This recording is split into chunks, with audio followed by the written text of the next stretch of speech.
This is a podcast from the Queen City Podcast Network. Art Star is a Sith, and he has very sexy thigh meat. TBJ is a badass. Joe is a real man. Professor Andy likes donuts.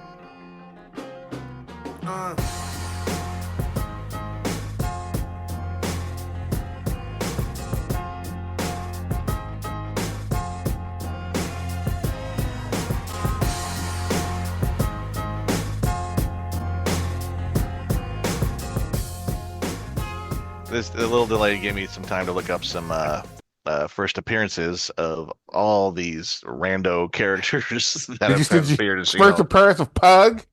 Yeah, 2004. Oh, so Pug is in the comics? That guy? Yeah. Oddly enough, Nikki Ramos isn't, but Mallory Book, that it's played by Renee Elise Goldberry of Hamilton fame. She was also in this Dan Slott. Hilarious that you said that. My daughter said, I was watching this today, and she was like, "Hey, is that whoever she plays in Hamilton?" And I was like, Yep. "I doubt it. I don't know." And she's like, "I think it is." And she's Angelica. Angelica, that's right. Yeah, she played Angelica. Yep. Wow. I'll have to tell her. And there was a relaunch of She-Hulk in 2004 that was very much. I think they took a lot of tone cue from that series. Okay. Dan Slott and Juan Babio were the creators there, 2004. And also Holden Holloway, the boss in the law firm that she goes to work for with doing the superhuman law. Yeah. That was all from that 2004 series. That guy looks just like who's the damn North Carolina senator that everybody hates? Tom Tillis. Tom Tillis. He looks just like Tom Tillis. I was like, did they make him play Tom Tillis on purpose? No, but there's actually I think it's the Donnie Blaze case. Yeah.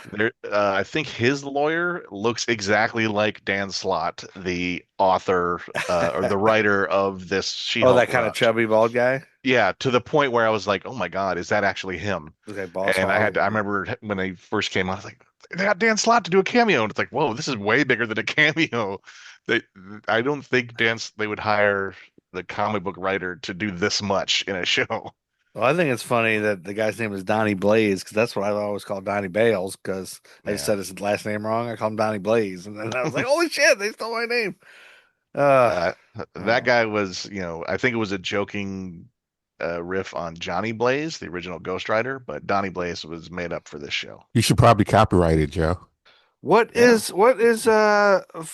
trademark it? I thought Flame On was Johnny Blaze. That's Johnny Storm, the Human Torch.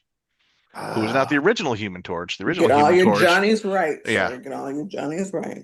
The original Human Torch was back in the 40s. Jim Hammond, who was an android. Who's coming out as a snap card next season. Hey, there you go. Hammond was an android originally? Yeah, and he was the Human Torch. Well, I worked for an architecture firm where the guy's name was Jim Hammond. Hammond B.B. Rupert Ainge. He was dead when I worked there. He's been dead for years. Well, now everyone can track you down due to your LinkedIn profile. Well, people would call there and be like, "Hey, is James Hammond there?" I was like, "He's dead," and I let it hang up. That's the proper response. Is he's dead? Yeah, he was killed. It was a funny story because one guy who's a telemarketer guy, he called and he was like, "Hey, what if I want to talk to one of the owners? Who would I call?" I was like, "I can't give that information out." I said, "Come on, just what if I called one of the owners? Could I just talk to one of the owners and see if they'll take my business?" Like, I can't give that out. I was like, "Well, what's Hammond's first name?" And I was like, "James." But he never asked if he was alive. So the next time that guy called back, he was like, "Can I talk to James Hammond?" And we're like, "He's dead." It was great. Anyway. And that's She-Hulk, everybody.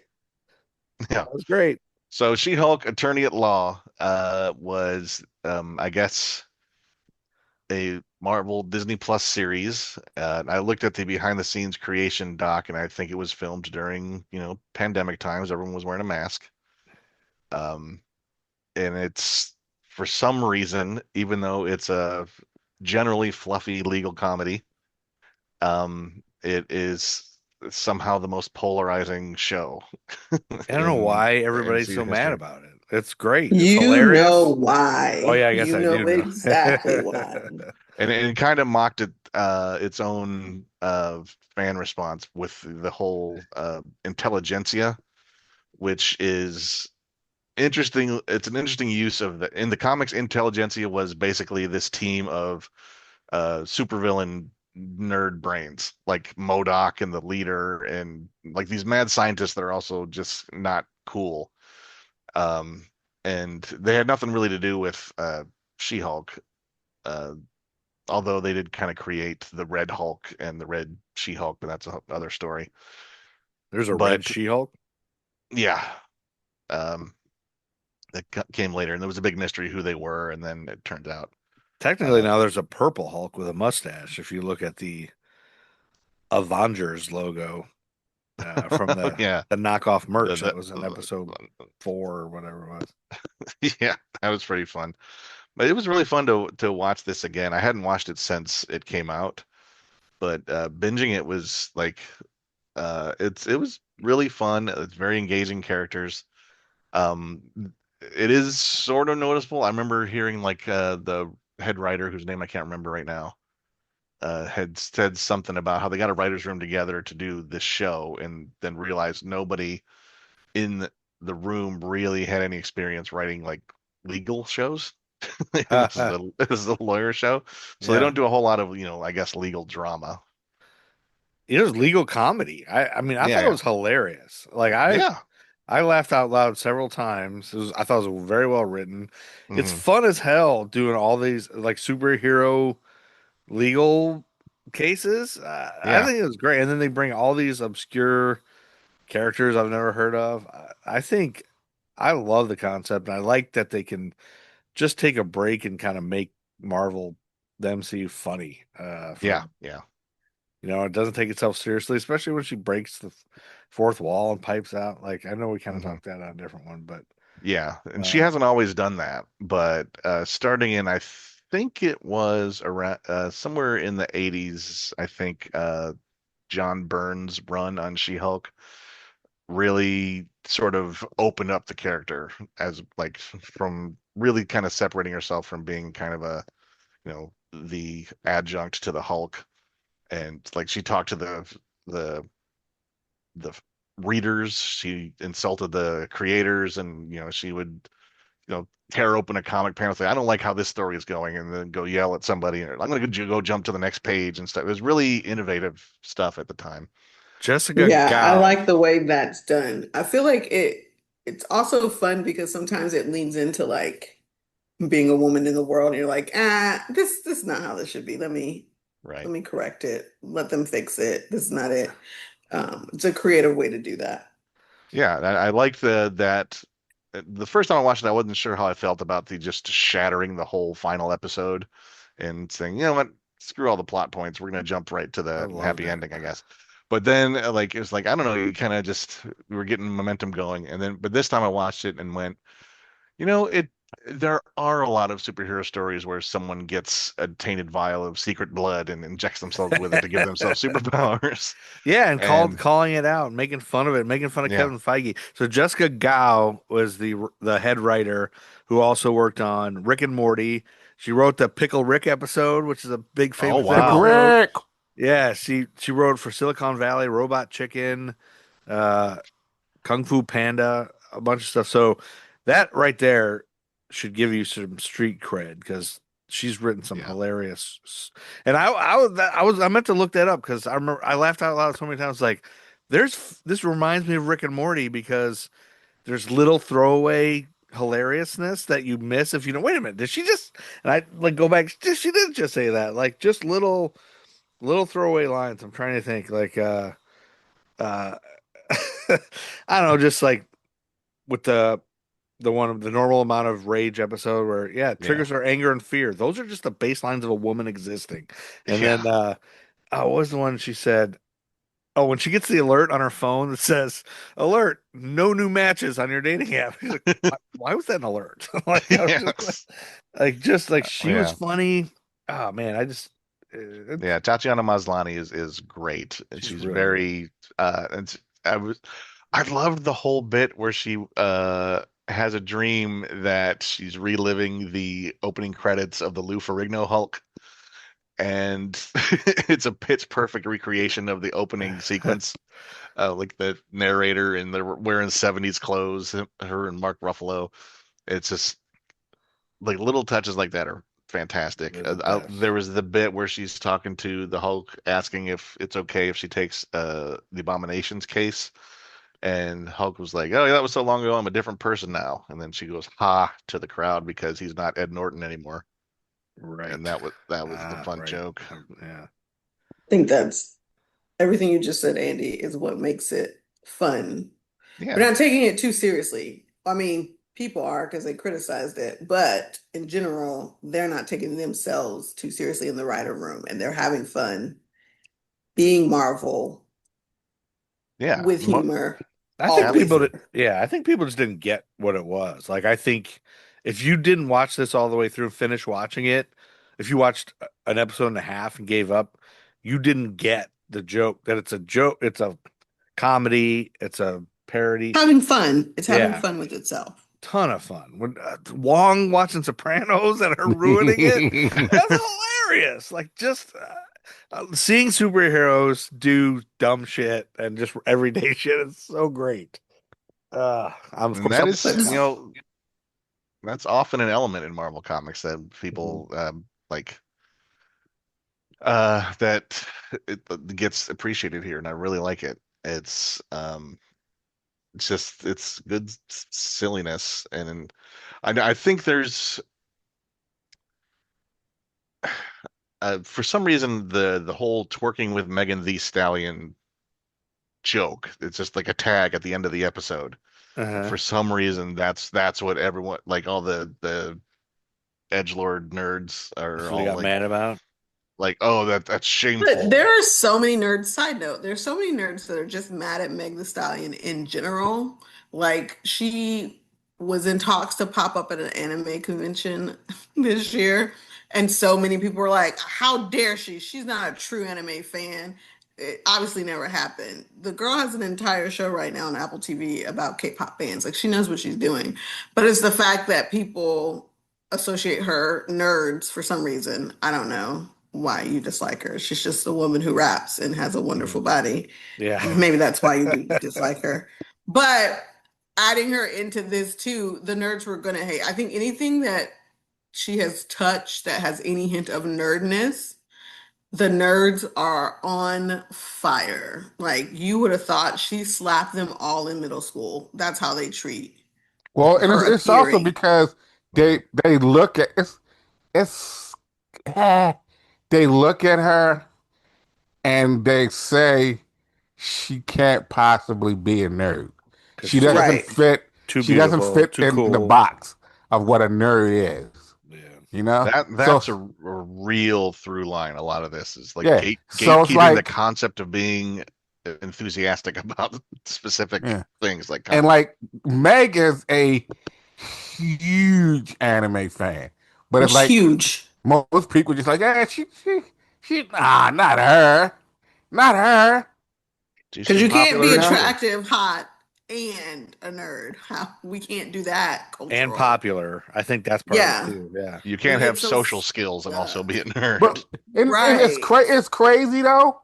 It's crazy, and I feel like secret coming. Ooh, a Art little- Star, let it spill. Whoa. Art's dating is- history. Here it No.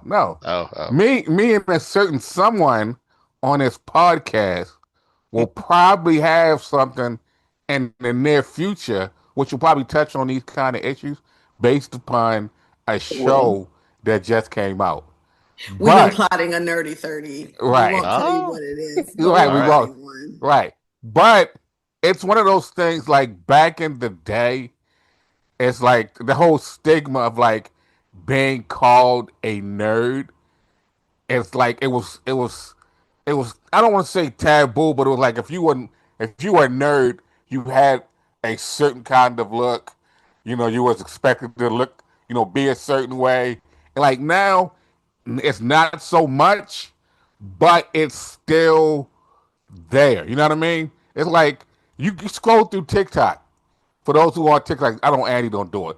But like you'll see so many gorgeous and handsome quote unquote nerds.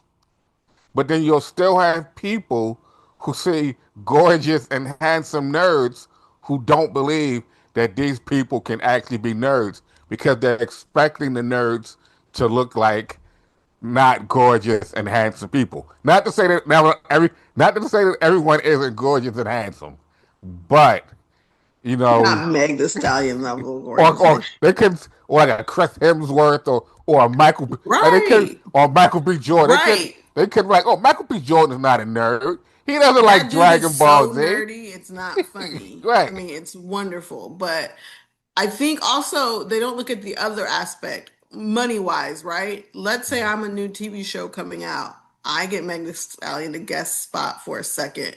That's bringing people who wouldn't be watching She-Hulk or any other Marvel thing, but they were like, "Oh, Meg's in this. I'm gonna go watch it." You're attracting new people to your nerddom. Take it, accept it. And how funny is it Yeah. that that guy thought she drove a Passat? Like he's such a asswipe. He thinks that he could date her and that she drives a Passat. And then that elf girl, like how funny was she that she was like, shape Yeah, shifting into everybody. That whole Meg Thee yeah. Stallion case was hilarious. That whole episode was hilarious. Yeah, I love how delighted Jen was to swear under oath that he is a horrible, delusional piece of crap dude. It was like, yeah, this guy sucks this much that this case has merit. And I thought that was pretty funny. Runa, I think, was the name of the shape-shifting Asgardian lady. Oh yeah, she from the comics. Did you look that up? I'm looking that up now because that's I one almost forgot want to. her to have a whole spin-off of her own, and have Megan Thee Stallion on it. Like that'd be that'd be great. Time for you to fund it. Is this your official plea? Dear Marvel, Well, Disney Machine. I bought Joe some has some ideas. I Let him bought some into the lottery writer's room. tickets. So if I win the lottery, Okay. that's getting funded as soon as the Nerd School movie gets funded. Nerd School movie. That'll be the day. Who's writing this Nerd School movie? Because we need to have a conversation. Can it be a docu series? I don't think Art's too private. We can't have one with art being too private, and I don't need to taint my wholesome image. So not a docu-series. I feel like it'd be cool for me because then I could always wear like shades, and then it would be Just like disappear. right. The cameras would try to follow me, but they'd never know where I was. But then they'd always see me like, and I would no longer work at that place, but I'd always be standing outside of that place, and people think like, I think he went into work, and then they try to run in and find me, but I'd have it inside for someone at that place, and they'd let me in, and I'd go out the back.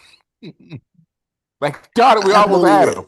But then I'd always show up for a podcast recording or on a parent somewhere, We never catch the you. red carpet. I'd be the elusive nerd schooler. Hold on a second. By the way, She-Hulk, Jennifer Walters, was first appeared in Savage She-Hulk #1. I believe that was 1979, if I can get this website to scroll properly. Ooh, I wasn't even born yet. Scrolling. That makes me feel young. Created by, there's Abomination. He was created earlier. Where's my notes here? Stan Lee and John Buscema, Savage She-Hulk #1, 1979. So I always like to give a shout out to the people that created folks. The Abomination, heavy role in this. Stan Lee and Gil Kane, Tales to Astonish #90, 1967. And that was another thing about this. We have not seen the Abomination since the Ed Norton Hulk. And this is an absolute complete character turn for him, but enough time has Wasn't he in passed. Shang-Chi?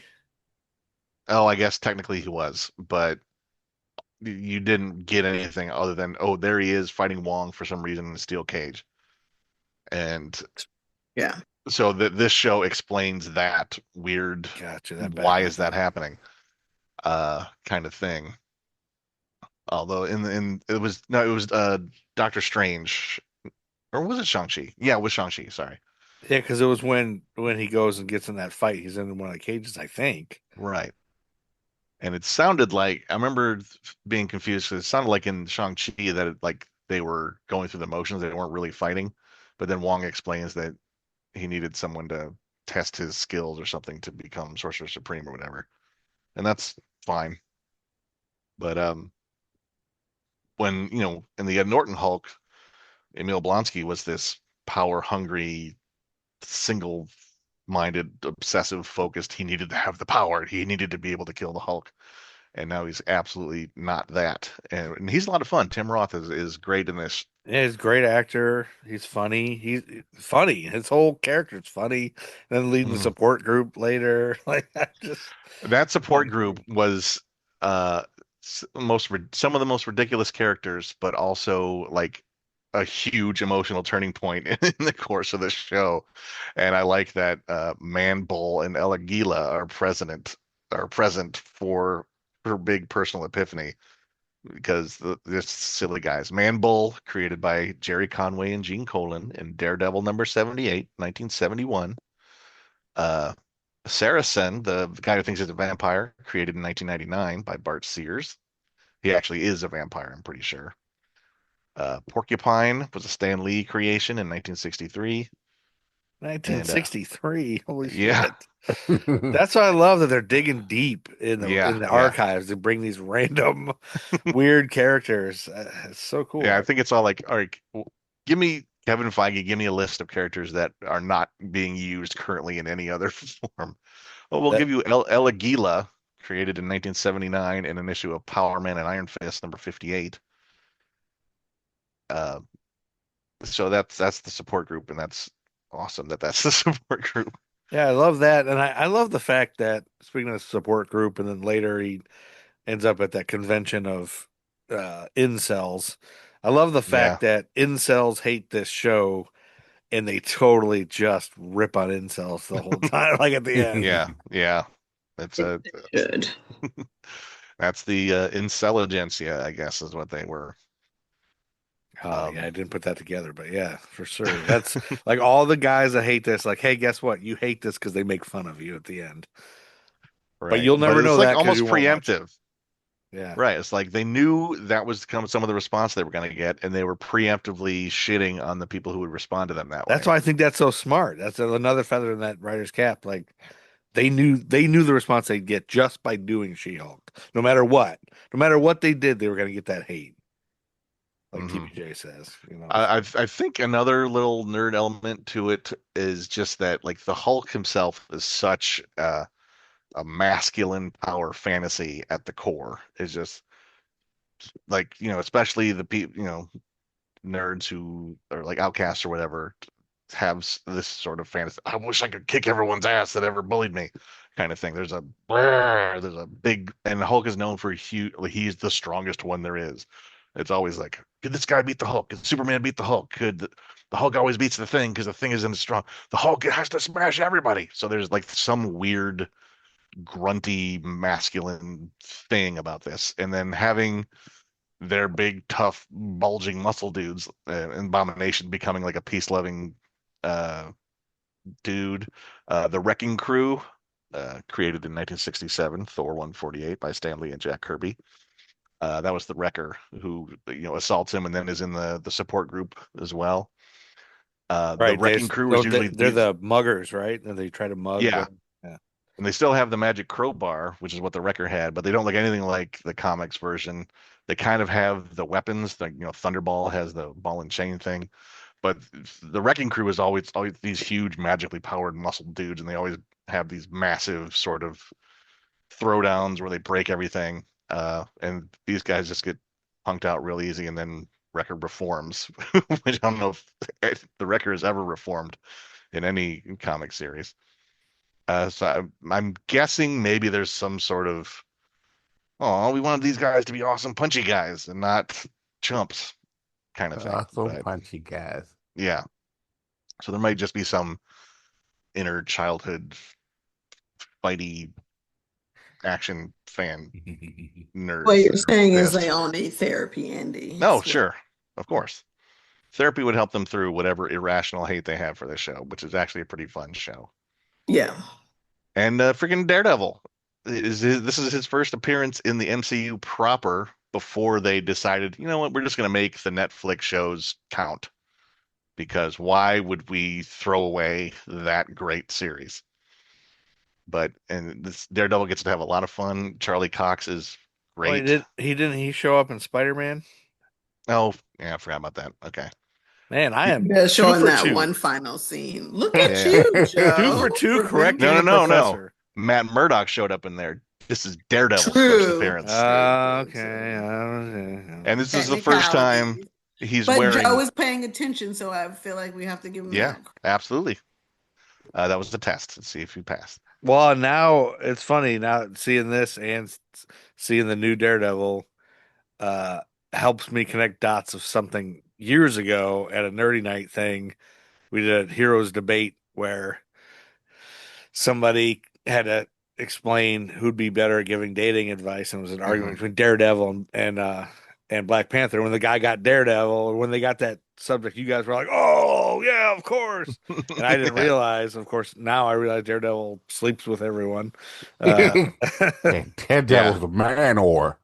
Yeah, I don't know if Daredevil and She-Hulk have actually hooked up in comics. I think, you know, they're both lawyer superheroes, so it makes sense, and it works naturally, and he folds in well, even though, you know, the Netflix shows are really dark and brooding. She-Hulk kind of pokes at that a little bit, and he's able to poke at that himself, which is great. And a note that he's wearing, the ketchup and mustard outfit is basically what his first costume when he first appeared looked like. And this is the first time he's in the a 70s. yellow and red outfit. And that was a nod to his actual first. I even picked up appearance. when they previewed it the episode before, when they were like looking into the drip broker stuff. You Mhm. can't look at the drip broker. Hey, you can't look into other things. You're not allowed to look at that. And it was Daredevil's helmet the episode before he showed up. Nice. And I love that there's a drip broker. The drip broker. Yeah, that guy was pretty good too. I need think a he drip was broker. the drip broker. Something about Pug's delivery was always really weird. Like, something wrong with that guy? But he's also pretty fun, and like like he's very stiff. He Speaking gets of sent into the intelligentsia thing, and he can improv. No, he can't improv. I have to go scale him. Speaking of something wrong with him, we can't forget about Madison with 2 N's and 1 Y, Oh. but not where you think it is. Yes, Drinking she with was Law. a big hit character from the show. It's just like playing drunk very well all the time, and And drinking vodka and yak milk with Wong. Yeah, she was fantastic. Just a great comic. I mean, I don't know if you needed comic relief in a comedy, but she's No, it's another layer. A Yeah. different kind of layer. yeah, she's a lot of fun, rolling with all the weirdest shit, like going into a weird Yep. hell dimension It's and just making there. some Mhm. deal with a devil that she can't discuss. She has that Or- beating heart. Ew. She's a I love literal definition of just doing it for the plot. Every Yeah. move. Every move. Absolutely. She's fantastic. And then also just wanted a nerd note for Leapfrog, who was a real character. I believe they combined the Leapfrog created by Stan Lee and Gene Colan in 1966 as a Daredevil villain. That was Vincent Patilio. I think I said his name right. Who was a criminal Leapfrog. His son was Eugene, who tried to take on the mantle of the Frogman, the Fabulous Frogman, in 1982 and redeem his father, who went to prison, by being a hero. So Leapfrog is the villain. Fabulous Frogman is a hero. And I just love to say Fabulous Frogman. Fabulous Frogman. That's a Yeah. hero. Yes. What year was that? The Leapfrog was 1966. Okay, I was saying that had to be the 60s. That sounds like a But drug Fabulous trip. Frogman was 1982. And Titania, we haven't met yet, who in the comics, she was introduced in Secret Wars, the big 1984 crossover, as like just Is this I the think first we see her in this She-Hulk, or was she in something else? she wasn't anything else yet. Jamila Jamil Jamila from The Good Jamil. Place. Yeah, she's great. I thought she was Yeah. in something. I don't think thought she Titania was in anything else yet, but Well, I thought that. she was in the comics. She was created when, in Secret Wars, this patchwork Earth called Battle World is created, including chunks of planets from all over the galaxy, Now, isn't including, that what's coming up? Like, isn't that what they're supposedly redoing with? I guess, but we don't know. Like, there's been a couple different series called Secret Wars, and we're not exactly sure which, uh, how much of Versions. each of those is going to be the focus of that story. But my guess is yes, because it fits the idea of all of these alternate realities coming into one place. But Titania, like a chunk of Denver, was in the original Battle World 1984, and I think Doctor Doom found a few randos in Denver and gave them superpowers, and Titania was one of them. So actually, that's one comic that I went back and read. Like, I actually got those from the library and read those as you guys were talking about that, just to try to be prepared for when that all comes out. So I read that whole 1984 series of them checking out Denver. They're in, I think, somebody's apartment. I think it's like Titania's apartment or something, and Mhm. all the villains live in an apartment together, and it's kind of Yes. ridiculous. Yeah, it's fun. It's really weird, and this is a very uh different, sort of an inverted take on Titania, because Titania was always like sort of rough and tumble.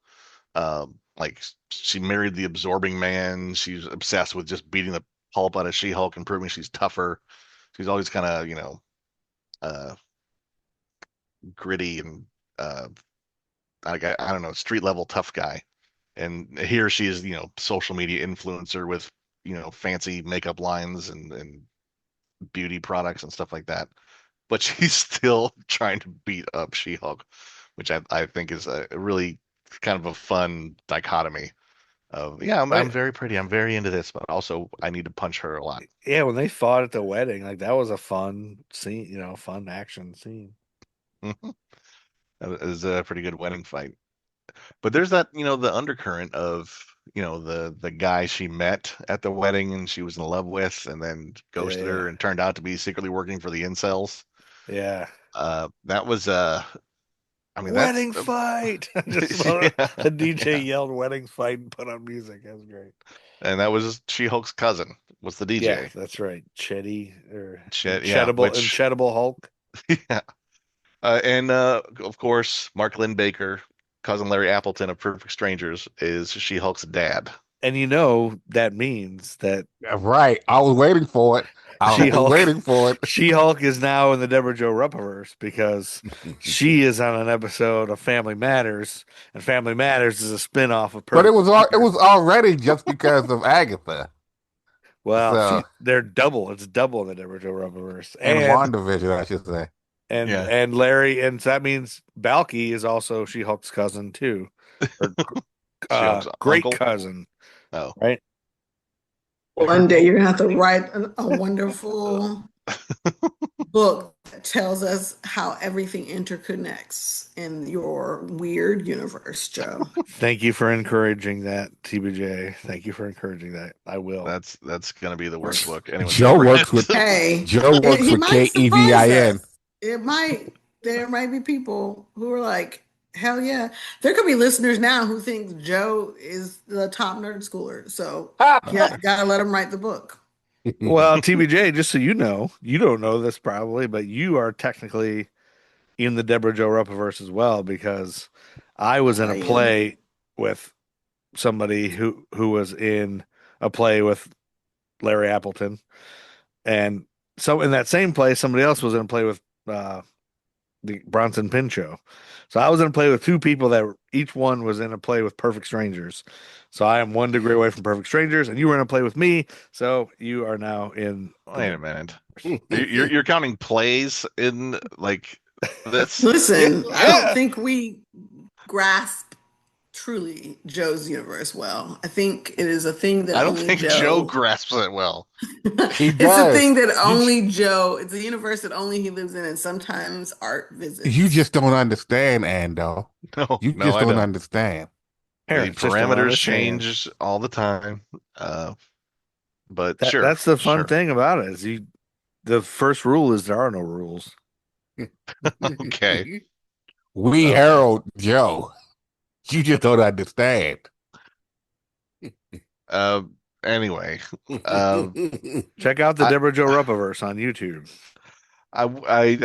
one thing I did miss as being kind of a Hulk nerd, for a while is that, uh, like the first episode is Hulk kind of like coaching her through becoming a Hulk, and then realizing he has like his mental problems are ones she does not have, so she masters it very easily, and he's like, well, shit, why was this so much harder for me? Uh, and like the Well, answer to that, which they've never really talked about much in the MCU, I don't think they did it with Edward Norton Hulk or any of the Hulks here, other than the Ang Lee Hulk that is not technically part of the MCU, is about his parents, his psychotic, abusive father killing uh, his mother right in front of him when he was, like 10 or something, and creating this deep-seated trauma. They've not mentioned that at all. And seeing Jen's family, which is technically Bruce's family, but they don't mention Bruce's parents ever, Yeah, so we don't which, know which side it is. We don't know if it's Larry's, yeah, Marklin Baker's side or the mom's side, do we? yeah, we don't know whose side of Bruce's family that this is. It could be his crazy father's relations or mother's relations. We don't know. And they've still danced around that. And Bruce, there were opportunities to talk about that a little bit in the first episode, I guess, but they don't, you don't want to go too much into Bruce's psychology, I guess, because this is Jen's show. As she reminds us several times, whose show is this? It's Jen's show. so this is one of those moments where I kind of remember, like we kind of sort of touched on this in the past, and I could be again, my brain kind of makes it want to feel like maybe I was living in two different times. Maybe this was in another timeline, but then I also kind of feel like once we were discussing it, maybe TBJ kind of mentioned the whole thing with his him kind of trying to mansplain anger and stuff to a woman who has to deal with other things, yada yada yada. And it was Mhm. easy for her because she's a woman kind of thing and she gets it. So a lot of that anger that he has, she knows how to control the anger. So she doesn't really have to work with the whole, oh, I'm really angry. I don't know how to control it. I need to smash break things. I can But smash break yes. things, but I can just sit there and be pleasant because,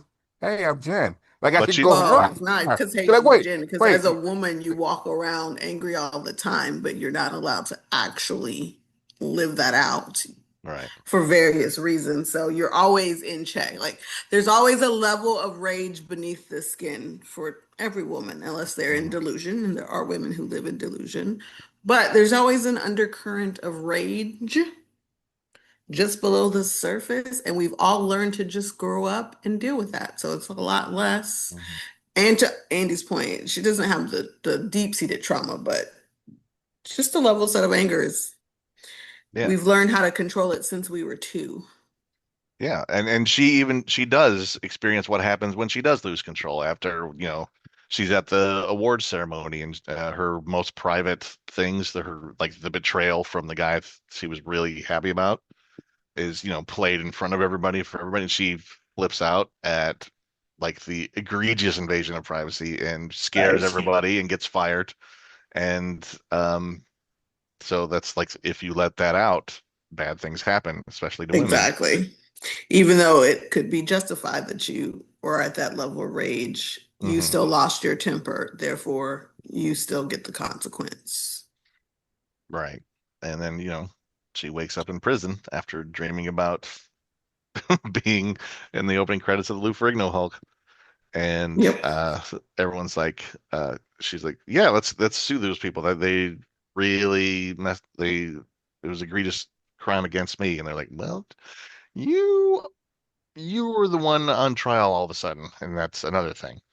It's Exactly. people don't recognize the crimes committed against women often enough, and they blame women for reacting to what is Mhm. perpetrated against them. Dear friends, that is actually a term in psychology called reactive abuse. And then they go, see, look at her. She is violent. It's used by many narcissists in the world. That's your Mhm. therapy talk for today.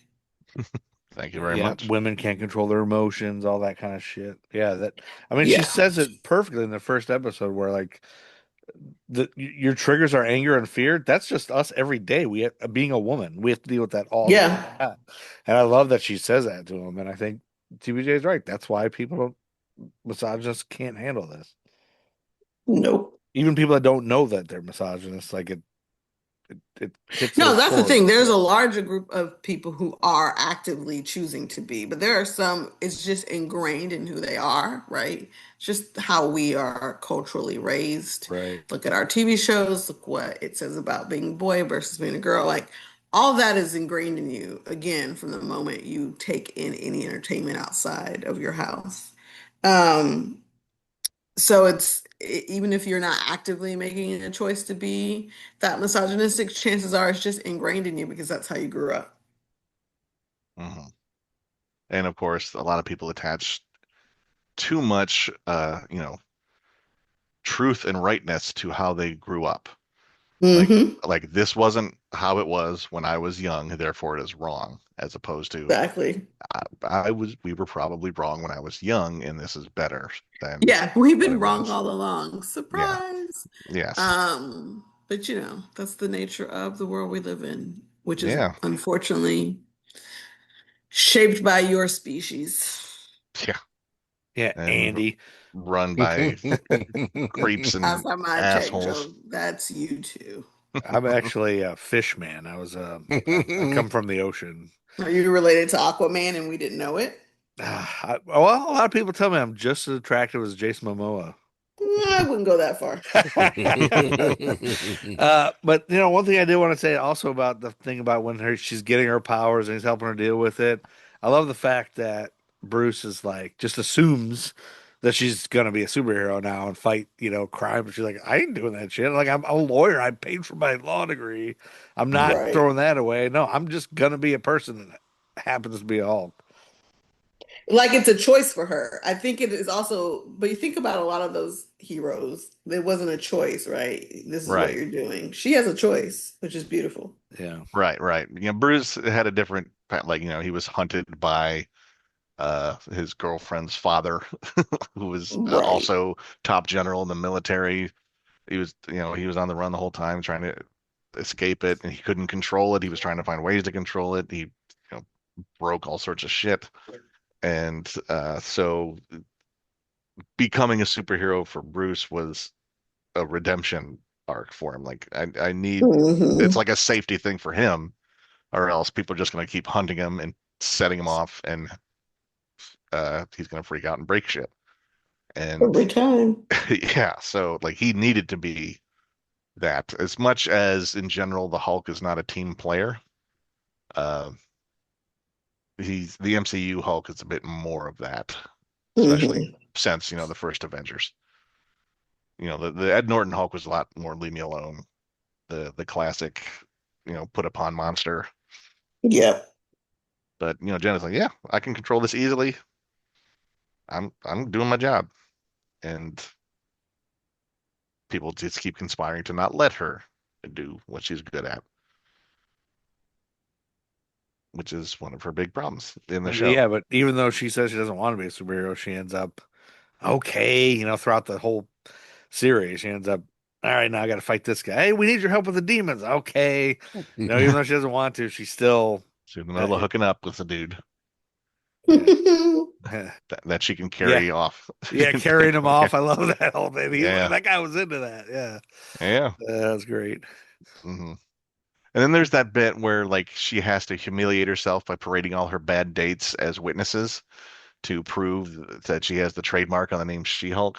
Yeah. Yeah. And like it's a good emotional moment of just this is what this is my life. It's like these people saying I like She-Hulk, I don't like her. Yeah. Just she has to listen to that in public in a court of law, and Right. And like she just has to sit there and eat that, and you just watch her sitting there by herself at the table, just digesting that emotion, and that's another element of, the rage and fear that they live with constantly. And it's good, like good, solid, deep moments amid this very Yeah, silly comedy. it's just a well written, well produced show Hmm. at the end of the day. Mm. And it's about characters you enjoy watching. It's not like side-splittingly hilarious all the time. It doesn't have Right. like I didn't crack up a whole lot, but I did. I mean, I am of He my says as he chuckles. I didn't yeah, crack yeah. up a whole There lot. was good, there was funny stuff in there. There's like, Yeah. the gift basket from Pug saying, "Here's a map to the best restrooms for pooping." And Yeah, I love that. which might be the first time pooping was referenced in the MCU. Yeah. Might not be. I don't know. You can correct me, Joe, if your I, memory I of don't other remember any pooping other. references in the Uh, MCU. You should That would be scour something all Joe the would films and remember. shows looking for references of I'm poop, Joe. sure Ant-Man had to have covered it, right? Uh, Sure, he talked about it. I can picture Prison and Paul Rudd on everything. the toilet, but I don't necessarily recall. He was just there. We didn't talk about it. Or maybe that was just like the large ant playing drums in the bathroom or something. I don't remember. But Well, Oh, Paul Rudd was also on there playing drums when Randall Park shows up. Remember? oh yeah, okay, right. Randall I feel Park. like he was right outside the bathroom. I'm sure there was something with. Well, he at least had to pretend he had diarrhea or something, right? Isn't that the whole Oh yeah, maybe that's what it excuse he was. He was gave? pretending he had Yeah. diarrhea. All right. So we'll credit poop references to Ant-Man, but I did not expect it in She-Hulk, and that's funny. There's some fun stuff. I just And started looking up the drip. The drip broker was mhm. played by Griffin Matthews, and he, little known fact, he and his husband co-wrote a musical called Witness Uganda, later retitled Invisible Thread, based on his experience volunteering in Uganda, and it won the Richard Rogers Award for Musical Theater in 2012 and 2014. So how about that? That guy Nice. wrote a musical, so he's not Awesome. just the drip Oh. broker. And I thought he good. looked familiar, but I don't know him from anything. But The trip broker. yeah, I just love that there's a drip broker. A drip broker. He gets some tennis shoes. That's how he. You collect tennis shoes? He's like, yeah. Yeah, and that's I get it. that's a thing I've heard is that people collect tennis shoes, one for stock and one for rocking, I Yeah, one guess. for So, rocking, one for stocking. Well, the same with action figures. People Yeah. could like when they could let you get one Yep. 1 ton box, Yeah. one to keep in box. I'm so glad you said that, Art, because that's exactly what I thought of when he said one for rocking, one for stocking. I was like Art told me to do with these Run DMC action figures I have behind me. Right. did you get I haven't yet, but some I'm to thinking rock about and it some to because stock? I think they're starting to go up, and I'm afraid they're going to go up in price. So I want to buy some to open or open these, or I don't know. Uh-oh, Andy's gone. You can do it, No, Joe. I'm still here. I just Okay. turned the camera off because none of you guys have your cameras on. I turned mine Were off you, were too. you, were you, fe- were you feeling lonely, Andy? No, I just Lonely. no. He's so I mean, we lonely. always have ours on. All right. I feel like that's a good enough I time on think we this covered one. it. I'm Yeah, we I'm covered a lot of it. yeah, I'm just We didn't talk sad. about Kevin, though. We didn't talk Oh about yeah. Kevin. Yeah, I did want to say like one other thing about like the whole thing with Kevin at the end is there's I think another thing that maybe didn't land as well. I mean, it's a great idea and it was very clever and I liked it, but it's also there's a thing with you break the fourth wall too much, then you stop getting invested in the story because you're just waiting for like the meta commentary on the story or whatever. And it's very interesting to have someone who's breaking the fourth wall yet is still the character they're playing and not, the actor playing the character. Or that makes Right. sense. Like It's it's still like She-Hulk. like Ferris Bueller. Yeah, it's still Jen Walters, it's still She-Hulk, but she's breaking the fourth wall and getting around the stuff. And it was really kind of fun going over the top, coming through the Disney Plus selection screen and finding her way into I the real love world. that. And that Uh, actually got me the first time I was on the treadmill. I was like, oh shit, what did I hit a button? What's going on? yes. It took me a second because that's exactly how my screen kind of looked with all that. hmm So it totally got me and almost got me the second time too. Yeah, that was very good. And then, finding out that it's sort of it's a commentary. Kevin Feige is this obvious spoof of Kevin. Everyone's talking about Kevin, but it turns out Kevin's a weird robot that just regurgitates out some shit. Kevin is AI. Yeah. Also, it's AI. What do Yeah. you think about that, Andy? Because I know Yeah, how you Andy Yeah. hate hates AI. AI. Well, we'll get Ultron eventually and he'll murder us all. But it's Bless. but he'll have like 8 thumbs and Yeah, they can't uh figure out the hands thing. no. But uh it's Kevin, it's a robot who regurgitates plot lines. And that is kind of undercuts the whole MCU. She's like, you know what? A lot of people say a lot of Marvel movies are kind of samey. Let's maybe not do the same thing that looks like um that every other thing does. Let's do something differently.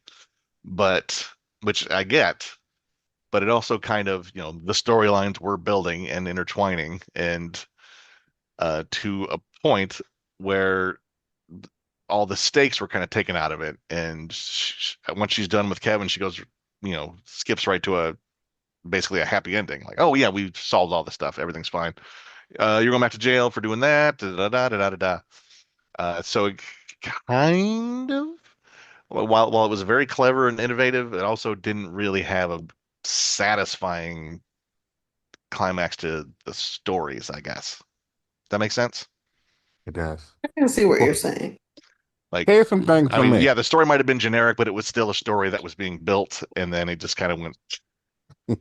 Uh, so, I mean, I get it, and the second time watching it, it lands better than it did the first time. And I think that there might have been some, eh, I don't know, eh, response the first time around. But the second time, it's like, all right, I get it now. I What get are it those better. grunts? Yeah, like, but there was what was, I'm sure some people were like, I really wanted to see She-Hulk kick the shit out of Nerd Hulk. That would have been very satisfying, but it was also be very expensive, as they pointed out. Yeah.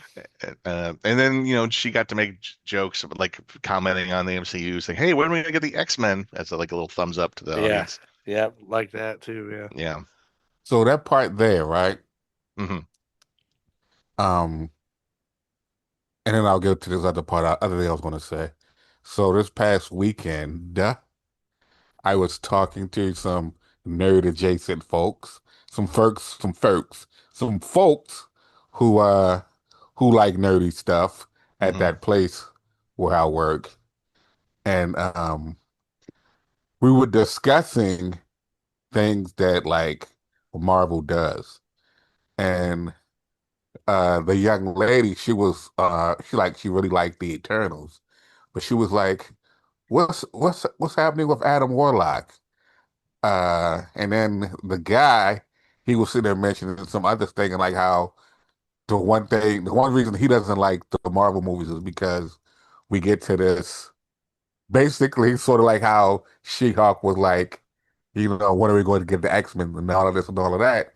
It's like we're at that, like we get to that point with a lot of these movies where it's like, when are we going to see this? When are we going to get that? When are we going to get this? And I basically told them like, what's going to happen is next Christmas we're just going to rewrite all of this, like, or either dump it all, and then we're going to, create something new and magical because Marvel is probably seeing what DC is starting to do, and like, yeah, we have to get the people back because this creating something and then kind of like cutting it off at the tail and just leaving it wagging, it's it leaves us wanting, Was that a grunt? right? Yeah, it was a grunt, Okay. but it was more of a passing grunt, like I've had my fiber for the day. Yeah, I don't need to know what you're passing with that grunt. Oh, and my other thing was this. So me watching it for I binged it all today, but I had watched it. Oh, you want to say that again? We lost you for a second. I binged it all, for the first time in a long time today. And so, you certain little things that you'll watch when you watch something over again that maybe most people don't even give five shits about, but you like start to wonder about certain things. So like when he introduced when Peter, not Peter, what the fuck am I talking about Peter? When Bruce introduces his son, I Yeah. got to thinking, like how long was he on Skaar to have a son however old he is? But then I also think like I wonder, I'm assuming time is different, but like Yeah, didn't they establish that on Sakaar that time was different back in Thor Ragnarok? I think like time passed differently on Sakaar. I think Jeff Goldblum said something about that. okay, because I'm like, And if I it, remember, uh-huh. yeah, sorry, the original Planet Hulk story that Skaar is from, Skaar was created by Greg Pak and John Romita Jr. At the aftermath of Planet Hulk, which was 2007. And interestingly enough, Planet Hulk was a big storyline that Thor Ragnarok took from the whole thing with the Hulk and the Centurion armored being a pit fighter and stuff. That is an element of Planet Hulk that was brought into the MCU, but the main, Oh, yeah, but I and got now She-Hulk in the comics is about mm. to have a Planet She-Hulk Oh, storyline let's hold on. Okay, so the reason I brought this up as a twofold thing is because me and the two people that we were talking, we were discussing Marvel making, introducing us to people, and we're never seeing them again or not seeing them again. And then I just remembered it today when I seen Scar, and just now as you was talking, I've read the first three issues of Imperial, which is Hulk is in this book heavy, right? So he hmm goes back to what they have now, what they call Sakaar Prime, and in Oh, this book, Scar is dead, oh, and so he runs with him, Jen, and Amadeus Cho, who's now no longer the what do you call himself, the, Immortal the Hulk? the totally awesome Hulk is what Yeah, they call totally him. awesome. He's now called Brawn. Oh yeah, I've heard of that. But they're like, so the Hulk's pissed because he wants to find out who kills his son. But like, hmm so now they're in space, and this has stuff to do with like the Grandmaster and Mac, like the Imperial. Like, it feels like just reading it, it feels like not Clash, is it Clash of Champions? It's not Clash of Yeah, Champions. Contest of Champions, I think. Contest of Champions. It feels like a little bit of Contest of Champions, Thor Ragnarok, Guardians of the Galaxy, all of that just like mixed in with a little bit of World War Yeah, Hulk. We got some Black Panther gets blamed for killing them. It's good stuff and it's in interesting. space. But Okay. it all kind of it just feels like it ties in my brain. It ties into like missing shit. But anyway. Yeah. Just a real quick, the original Planet Hulk was, heroes on Earth, the smarty pantses like Reed Richards and Tony Stark, this Illuminati. yeah, decide that the Hulk is too dangerous to keep on Earth, so they find a very nice, pleasant planet where he can be left alone, like he always says he wants to be left alone. They're going to send him there, so he's not going to hurt anybody. It's uninhabited, but it's lovely. It's great for him. He can be alone. Uh, but they have to trick him into getting into the thing that sends him there, and so he's pissed at that. And then the thing gets knocked off course and goes to Sakaar, this shit ass planet of enslavement. The Grandmaster has nothing to do with it, uh, and Thor doesn't have anything to do with it. But it's the Hulk on this other planet that's ruled by this gladiator, this guy called the Red King, and he basically forms a whole life there. He buries Bruce Banner. He's himself. He meets a woman that becomes his wife named Kyra, that who is in Marvel Snap as well, Joe. And they, they fall in love. They kind of conquer. They overthrow the government. They're about to rule this planet, and together. And then some bomb goes off in the shuttle that he came in, and kills her, and he goes fucking ape shit and is blaming the Illuminati for that all that happening when it really was Meek, the little guy that Korg carries around in the Thor movies. He was secretly Skullduggerous. So he goes and beats the shit out of Earth with World War Hulk, and then that's like Skaar kind of emerges because Kyara was pregnant, and something happens. I don't remember exactly what, but Skaar kind of emerges from the core of Sakaar and is alive and sort of like a barbarian guy. So So you um, think they introduce all this in She-Hulk for a particular reason, or just Nope. it might just be a it's thing it's that my it's my they guess is introduce yeah, I feel like they introduced him just like they introduced Adam Warlock, just like they introduced Adam Warlock had a big part in Guardians 3. Um, so James not Gunn Adam Warlock. Not Adam Warlock? What's the face? What's the Her- face? It Hercules, wasn't Adam Warlock. She said it was Harry Clea, Styles. oh, Star Fox, Yeah, which because he was the who one that was introduced in Eternals. yeah, that's right, Star Fox. So there's, but like Kevin Feige has said, we took however long to bring Tim Blake Nelson back as the leader in Captain America from the Edward Norton Hulk. They finally followed up on that, so we'll Yeah, eventually but get something it's with easy to Hercules. say that, Yeah. but most people aren't going to want to sit there and be like, "Oh, so basically, you telling us you introduced this person, and he might show up 18 years from now." Yeah. Okay, Yeah. thanks. That's true. But or maybe they General just answer is you never know. yeah, right. yeah, I Yeah. guess maybe Could be they're anyone. you never know what they're You're planning. planting, so they're not Easter chicken. They're like planting trees.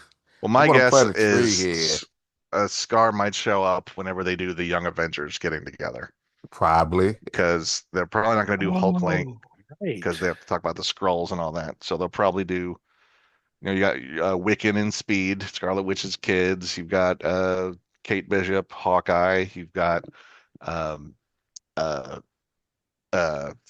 Elijah Wood. That's not right. Bradley.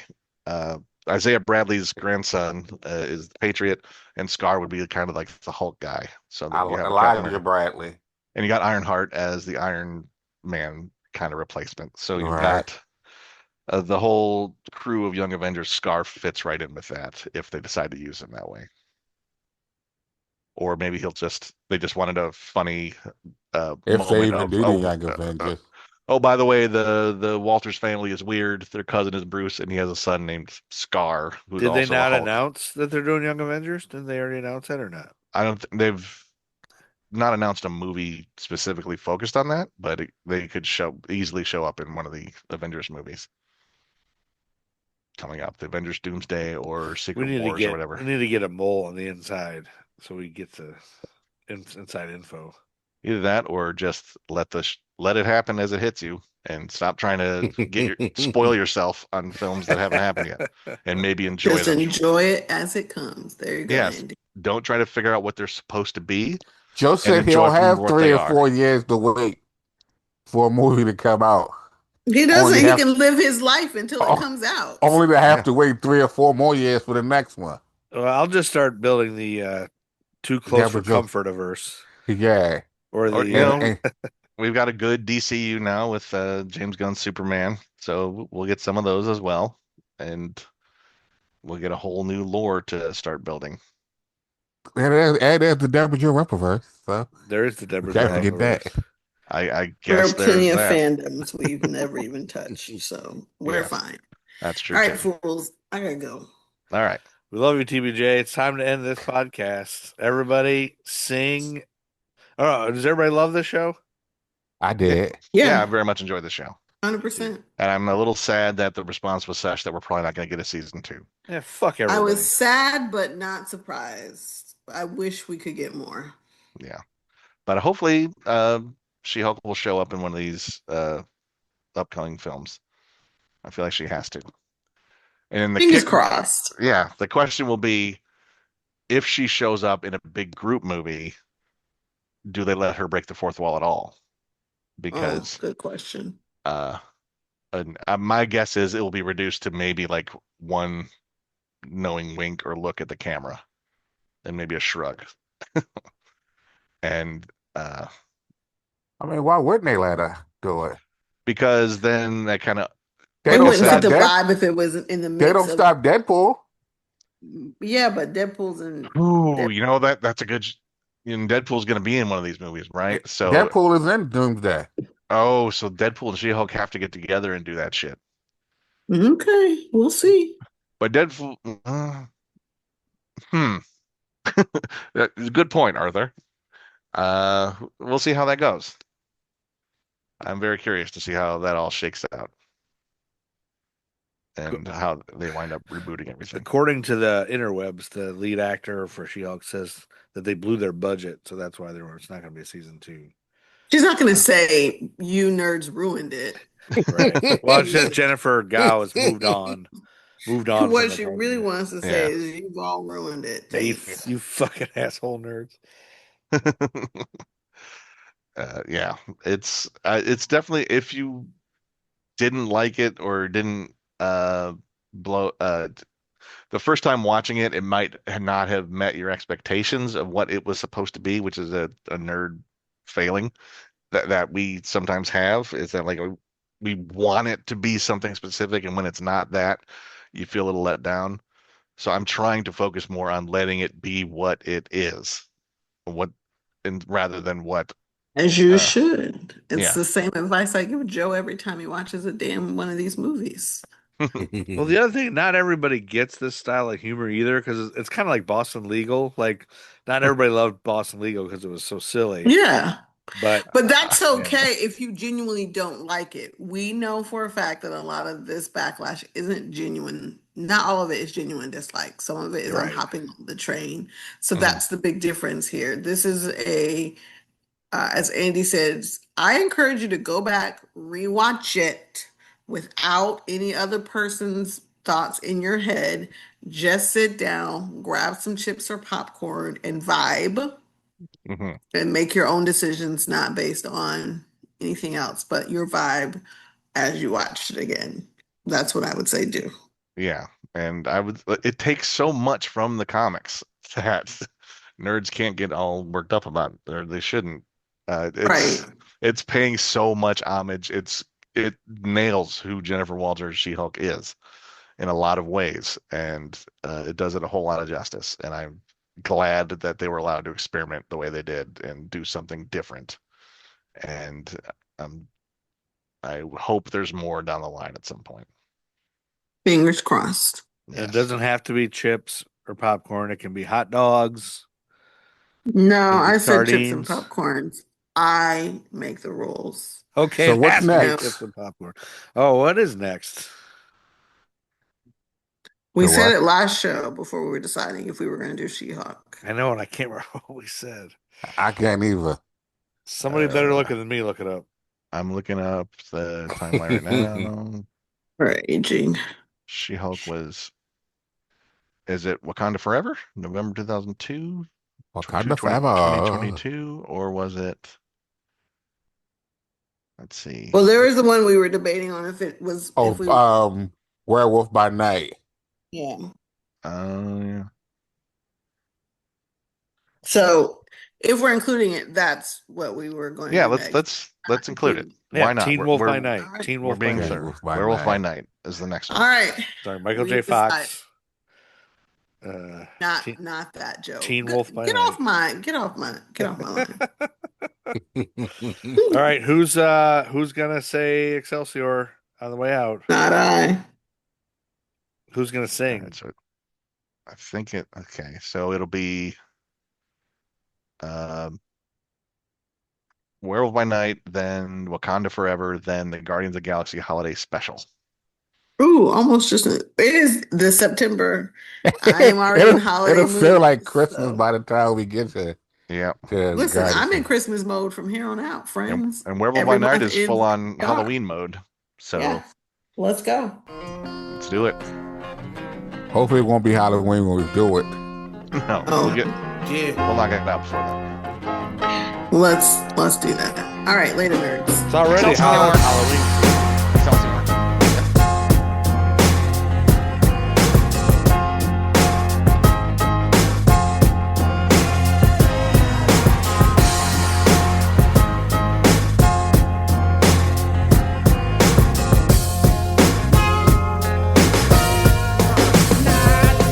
They say I can't rap about the president no more, but evidently they don't see we in the streets still poor. Still more incarceration of my kinsmen by the prisons, and people thinking this election to end it race. The Nerd Skool podcast is a product of History for Jerks and a member of the Queen City Podcast Network. Find out more about History for Jerks at historyforjerks.com. History for Jerks, you're the jerk, we bring back history, mother.